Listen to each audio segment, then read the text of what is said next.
5 of my favorite feats for 5th edition Dungeons & Dragons, today on Dungeons & Taverns. If you enjoy tips and tricks for new players and aspiring DMs, as well as free maps and character creation content, as well as other things that don't have anything to do with tabletop, such as PC games and role-playing games, then go ahead and consider a follow. Today I wanted to tell you about 5 of my favorite feats. They're not going to be presented in any particular order of importance, just 5 of them. What a feat is for new players is it's a customization option that you're able to get in order to increase your character's power. Now, all the feats are not the same in terms of quality. Some of them are clear better picks than others, and some feats are better for combat, and there's some that are better for role-playing. If you're a power gamer, then you pick the ones that are better for combat. And there's nothing wrong with that, in my opinion, as the reason we play tabletop games usually is to live out somebody else's life and to feel more powerful, and all players want to feel special. So feats are what allows your character to differentiate themselves from other characters, even if you happen to be the same class and same archetype. Your feats will still separate you from each other.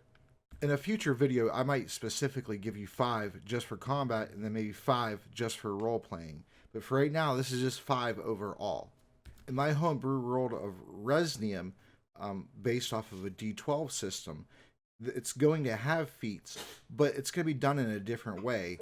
The default module is going to be experience-based. So you're going to be able to spend experience points that you gain like you normally would in D&D, but you use those experience points not to level, but to increase your attributes. And so those feats are going to be, tailor-made to have different XP point values. So you could buy yourself just nothing but feats, but then you're not going to put any points into your skills or your main attributes or your attack or defense and things like that.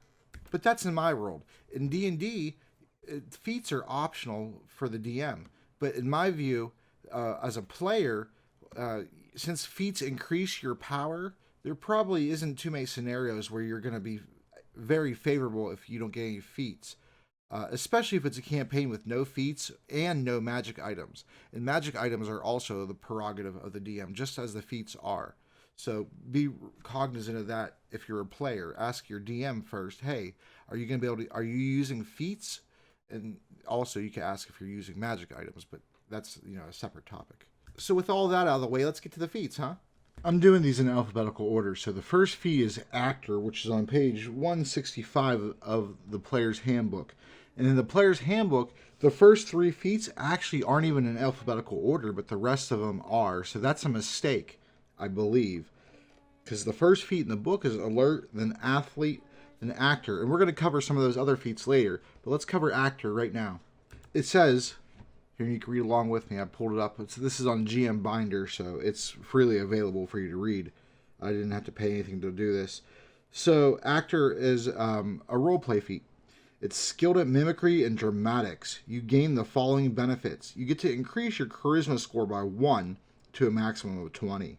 You have advantage on charisma deception and charisma performance checks when trying to pass yourself off as a different person. You can mimic the speech of another person or the sounds made by other creatures. You must have heard the person speaking or heard the creature make the sound for at least 1 minute. The successful wisdom insight check, contested by your charisma deception check, allows a listener to determine that if the effect is fake. So that's the rule there for the DM's portion of it. Now, if you're a Kenku, you're skilled at mimicry, because that's actually how a Kenku speaks, because they actually don't have their own speech. They mimic the sounds that they've heard or phrases that they heard. So if you ever play a Kenku, there you go. That's a little bonus for you. On the same page, number 165 of the Player's Handbook, we have Alert. Always on the lookout for danger, you gain the following benefits. You gain a +5 bonus to your initiative, which means whenever you get into combat with some creatures or NPCs or something like that, you roll initiative. So a +5 to your initiative means that you most likely are going to go first almost always if you have that feat. because you add your dexterity and that +5. And everybody else who doesn't have that feat just does their dexterity. They don't get that +5 that you get. So there's a very likely chance that you're going to go first about 85-90% of the time, even if you roll bad. Besides the bonus to your initiative, you can't be surprised while you're conscious. Now, depending on the DM, you'll have surprise rounds, like in the wilderness, usually. Animals or a monster or a group of bandits or something like that will try to sneak up on the party, right? Depending on your travel speed, you might get, advantage for it, and things like that to notice them. But if they sneak and it's better than the passives, then you're surprised. And so if you have that feat, you can't be surprised. And surprise just means that they get an attack, or perhaps if you surprise them, you get an attack on them before they get to react to that attack. And then if whoever they would normally be surprising has like a ready action, like say they're a sentry or they're a sentinel or something like that, they're guarding, they would be on alert. So those two things would cancel out. So you wouldn't be able to surprise them and they wouldn't be able to surprise you, is kind of how I would rule it, since you're both basically alert. Then other creatures don't gain advantage on you for their attacks because they're hidden from you. If they're incorporeal, or like a blink dog or something like that, an enemy that you're not sure of where the attack came from normally, but if you're alert, they don't get to get advantage on every one of their attacks against you because you're alert to their presence. Now, this one, I'm not going to count it as number 3 because it's very specific, but I wanted to cover it as a bonus just in case you're interested. It's Charger. Now, this is really great if you're a tank, but not just that type. You have to be a specific type of tank. If you want to be an area denial tank, then this is amazing for you. Let's take a look at it. When you use your dash action, you can use a bonus action to make one melee attack or to shove a creature. If you move at least 10 feet in a straight line immediately before taking this bonus action, you either gain a +5 bonus to your attack's damage roll if you choose to make a melee attack and hit that attack, or you push the target up to 10 feet away from you if you choose to shove it and you succeed. So it's very good for area denial. And I can see a case, and I would allow this. This is how I would rule it, that if the person's near an edge and you succeed to shove them, and they fail, then you're shoving them off the ledge. But I would also give them a chance as just an immediate reaction based on certain factors of what type of creature they are, if they have cunning, if they have hands, things like that. But if you shove them off the ledge, I'm going to give them an athletics roll to try to catch themselves and pull themselves up. Or maybe it might be 2 rolls since they're falling off, so it's more of a life-threatening critical situation. So you want them to succeed 2 rolls. And don't make it too punishing if you're, as a DM, don't make it too punishing. But that's how I would do it. If they horribly fail both rolls, then okay. But if they really succeed in one and kind of fail one, then you could let them climb back up, but just give some complications, like the enemy is waiting for them to climb back up. They already knew they were going to. And so there's ready action enemies waiting to target them to climb back up. And so those enemies get advantage because that person is completely helpless, dead to rights, climbing back up. What do you dodge? You can't dodge. You can't, basically, that's how I would rule it. But, that's not rules as written. That's just how I would rule it. So the third feat is Crossbow Expert.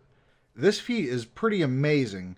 Not everybody's going to use a crossbow, so it is a little bit situational, but more people probably use bows, like crossbows, than magic still, I would say, because more people, everybody pretty much can use a crossbow, but not everybody can use magic, at least not yet, although that does seem to be the way that the editions have been trending, from my opinion. So thanks to extensive practice with the crossbow, you gain the following benefits. You ignore the loading quality of crossbows with which you are proficient. The loading quality is simply that you have to reload your crossbow, right? And so that you have to use your bonus action to reload and your main action to attack. With this, you just use your main action to attack, but you still retain that bonus action. So it helps your action economy if you use crossbows at range. And then this one is very important. Being within 5 feet of a hostile creature doesn't impose disadvantage on your ranged attack rolls. Normally, 5 feet is within their melee swinging distance. And so, you're too distracted, basically, in order to shoot accurately from that close of a distance, because they could just keep whapping you. That's how it would work realistically, is if you're trying to shoot somebody from that close and they have a melee weapon in melee range, it's going to take you longer to pull it back and loose for that, and then for them to just boom, boom, boom, and you're just done. But in D&D, you get disadvantage on your attack, which disadvantage means you roll 2d20 and you add your attack bonuses on both of those dice, but you take the lowest dice. So if you roll a crit and you roll a 9, well, if you have disadvantage, that crit's gone and you got a 9. When you use the attack action and attack with a one-handed weapon, you can use a bonus action to attack with a loaded hand crossbow you're holding. That is amazing. So say you have a dagger or a short sword or even a long sword, something that's versatile to two-handed, but you're using it with one hand, for instance. You can use that one-handed weapon and your crossbow at the same time. So that's how you're able to pump out extra damage. That's gonna bump up your damage per action quite extensively if you are able to take advantage of that as much as you'd like. But beware, some DMs may play more intelligent creatures, or the different humanoid type races. They might play them with more intelligence, and so those creatures might discern that you're doing these types of things, and they might try to counter that. So be aware of that. The second bonus feat that I want to cover is the Halfling prerequisite feat, Bountiful Luck. The prerequisite means it's just a requirement. So it's a requirement that you're a Halfling in order to take Bountiful Luck. Let's take a look. Your people have extraordinary luck, which you have learned to mystically lend to your companions when you see them falter. You're not sure how you do it, you just wish it and it happens. Surely a sign of fortune's favor. When an ally you can see within 30 feet of you rolls a 1 on the d20 for an attack roll, an ability check, or a saving throw, you can use your reaction to let that ally re-roll their dice. The ally must use the new roll. This feat is very amazingly powerful for halflings, because halflings get to re-roll their ones already. Okay? Once. So if you roll your 1 and you roll another 1, I never played a halfling, and I'm not a player too often, but I believe you don't get to re-roll your next one if you roll 2 1s in a row. I think you have to keep it, because that's kind of the familiar mechanic in the game. I could be wrong, so don't shoot me in the messages, comments, or nothing like that. Unsubscribe. This guy doesn't know what the hell he's talking about. I'm out of here. But for you to be able to allow your allies to re-roll essentially any one that they roll with just your reaction is immensely powerful. Combine that if you were a bard halfling, so you get to re-roll your 1s because you're a halfling. With Bountiful Luck, you get to let them re-roll their 1s, and then because you're a bard, you get to add the bardic inspiration and increase their numbers that way too. So essentially, if you were a halfling bard with Bountiful Luck, your time playing this game and the amount of rolls, if it's important to you, the amount of success rolls that you're going to have is boosted immensely. The fourth feat I want to talk about is another role-playing feat, and it's the second role-playing feat on this list so far. Let's take a look. You have a knack for making deals with people in power. You gain the following benefits. You get a +1 to your charisma to a maximum of 20.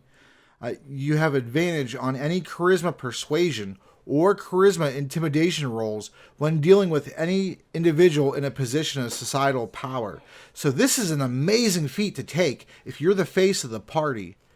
If you're, usually what happens in a group is, sorry, my daughter was talking in the background. But what I was saying though about the diplomat feat is the face of the party. This would be a absolute boon to take, because most campaigns you're going to deal with royalty or something like that, somebody of power, a mayor, a governor, a king, queens. What I was saying before my daughter interrupted me real quick is that typically, if you're in a group of players, you want to talk to each other during session 0, during the character creation process, to make sure that you have all the skills covered and not all the party members are picking the same proficiencies and things like that, because you don't want to step on each other's toes. And as a DM, you want to make sure you let your players shine at 1 or 2 things that they're really good at. Somebody can be a secondary in order to use the help action to help your rolls, and then you can do that vice versa for them when it's their turn. If they're going to shine at your primary ability, just know that's going to happen sometimes. But you want to talk to each other ideally. In a hobby shop situation where you're playing at a table and you're all strangers, that type of coordination may not happen, but you can encourage it as a DM if you wish to. Now, this third and final bonus feat is a nightmare for most DMs, and that feat is keen mind. And now, let me explain. You have a mind that can track time, direction, and detail with uncanny precision. You gain the following benefits. Increase your intelligence score by 1 to a maximum of 20. You always know which way is north. You always know the number of hours left before the next sunrise or sunset. And the most important and infuriating thing, you can accurately recall anything that you've seen or heard within the past month. This feat single-handedly basically turns the DM's notes into your notes. And a lot of DMs you'll find will ban this feat outright. Furthermore, if you're trying to play a grim campaign set in the Underdark, and for you to be in the Underdark and be able to still tell when it's sunrise or sunset and what way is north and all those types of things, or if you are running a labyrinth with a minotaur or things like that, and the players always know where north is no matter what disorientation effects you may have in that maze, it does not matter. The player will always be able to know where north is, and therefore will be able to accurately know where south, east, and west are based off of since they know where north is, thereby eradicating that element of your maze. The fifth and final feat, you probably already knew what it was going to be. It's lucky. You have an inexplicable luck that seems to kick in at just the right moment. You have 3 luck points. Whenever you make an attack roll, an ability check, or a saving throw, you can spend 1 luck point to roll an additional d20. You can choose to spend 1 of your luck points after you roll the die, but before the outcome is determined. You choose which of the d20s is used for the attack roll, ability check, or saving throw. You can also spend 1 luck point when an attack roll is made against you.